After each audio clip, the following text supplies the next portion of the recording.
Yeah, welcome back to the channel. And my experience is what I will be sharing here. I'm not going to use any information from anywhere.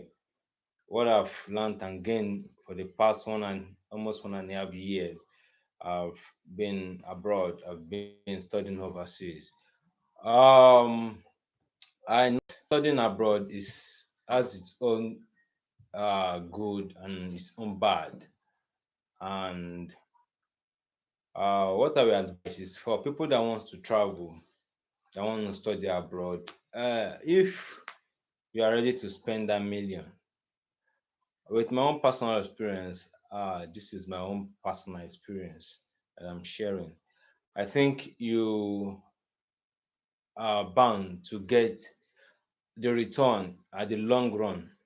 As in, if you're investing in, I call it investment because you are putting out some financial resources, time, energy, and things like that to get your education and maybe certificate, your master's degree, your undergraduate or your PhD. But if you need an immediate return, as in fast return, I will advise you not to take that route because traveling and studying abroad, to be specific, takes a lot of patience and get your dividend before you get your return. You spent millions, $1 million, it depends, a million naira, it depends on how much the mode of your currency. But I know it will be running to millions, and dollars will run into thousands. And me looking at it, you travel to that country, maybe hoping for a greener pasture, now using study as a way to move. If you are looking at that when you get to that country, immediately you want to get the dividend back, I promise you will not get that.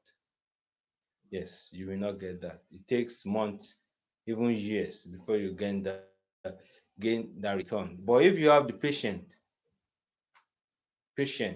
little by little, bit by bit, you get the return at the long run. It may be 5, 6, 10, 15, 20 years. But one thing I will let you to know is staying abroad will make you some benefit that you can never accrue when you are back home. And one of it is your connection, your network. Normally, let me take for instance in Nigeria, some of these politician daughters and politician pikin, so we say, you will not be able to meet them because of the gap you have back then at home. They go to some fantastic and high class, maybe secondary school, and maybe for the undergraduate, they go to one of the expensive classes. But because you manage yourself, squeeze yourself out, spend the millions, and you travel abroad, then you will be able to interact with them in class, in your environment, in school. At that, you will be at the same par with them, even though mere checking balance at home, you are not up to the task. But because you've make that move, you spend that million, your network will be high. You'll be able to, and God doing it. When you go back home, you have when you down when you are abroad, you've created a relationship, and when you go back home, you'll be able to communicate and talk to them. That's one of the benefits of studying abroad. And the second one is your brain. It will broaden your knowledge, it will open your mind.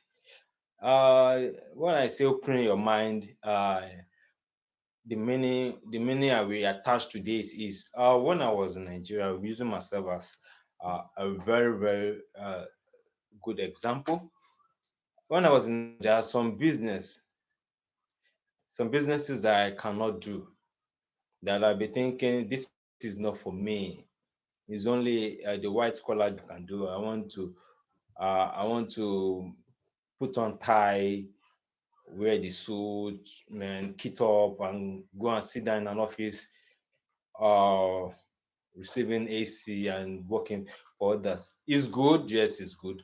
But me traveling abroad, moving from the shore of Africa, moving from the shore of Nigeria and coming to a place like this has opened my mind to so many business ideas that, man, if I go back to Nigeria, I don't think I can look for a job. No, it's only an appointment, yeah, seat, or maybe a political seat that said come and become a minister or something like that, I can do. But me carrying my CV, dusting it, and go back and be looking for a job is no go here. Rather, I'm going to embark on so many businesses. For example, farming. No, my I have my if you look down at my inheritance, my biological from my grandfather to my father, they're mostly farmers. But then when I was in Nigeria, I said, no, I don't want to go into farming. But I said farming is nothing to write home about. But coming here and seeing farmers, what they are doing with the mechanized structure they have for their farming. This gave me a wonderful idea that, man, this is a very good opportunity to attach to. And I'm thinking when I go back to Nigeria, I'm going to start up farming too, because I'm going to do it in a different way, not in the way we do it in Nigeria, the archaic way, no, but I'm going to do it in a different way, whereby we use mechanized engines, structure, maybe robots, all those things to do our planting, to do our harvesting, so that you get it in a commercial level and you reap your dividend. There's another benefit, and there are so many numerous benefit. Numerous benefits. You, if you travel abroad and study abroad, you have more opportunity to get grants and scholarship compared to those that did their undergraduate in Nigeria, did their masters in Nigeria, and they're looking for PhD. You traveling abroad will give the administrators, the scholarship officers, people that want to vet a document, and idea that you have this foreign experience, and this will be a greater advantage. It is very, very numerous. But one thing I want to tell you about this is that if you want to travel abroad, it's good, but you're going to reap the dividend in the long term, not in the short term. Because you spending like, for example, when I was coming, I spent close to 1 point something million naira. But me coming here and say within 1 month I want to get the greener get a greener pasture, and we reap that amount. No. But subsequently, years after years, month after month, I see that it's almost getting to that proportion.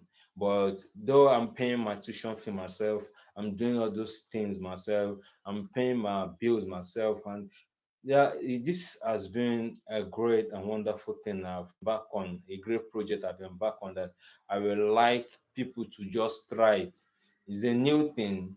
It's a new thing. You don't need to have the bulk of money before you travel abroad. And if you cannot go to the bigger countries they they with the bigger countries like Canada, America, where they spend a lot of dollars, you can start from somewhere. Start from somewhere that is a bit lower. Then from there, you build yourself, you build your portfolio, you build your career. Then even from that lower aspect, when you meet with your professors, with your lecturers, you explain things to them that plays. I'm a master student. Getting in mind that you are active in the department, not only active, you have one of the best results that will make you to be known. Then this will give you an edge. Maybe they're organizing a conference in the department, they would like to call you, they would like to recommend you. Maybe if they want to travel abroad, you'll be recommended to follow them to that conference. From there, you are building your portfolio, you are building your career. Then that one will give you a privilege to move ahead compared to when you are back home and you are still looking for the bulk of money like 25 million naira or 30 million to gather, and it's not there. I think it's better to just the amount you have, start with what you have, then move to the lesser and cheapest cheaper countries. Then you from there you move to the bigger ones. This is my advice for you today. I will still continue to express more on this, and I hope you take one or two important things in this video. Thank you for watching. Please do subscribe to the channel. Give it a thumbs up, man. Please. Thank you.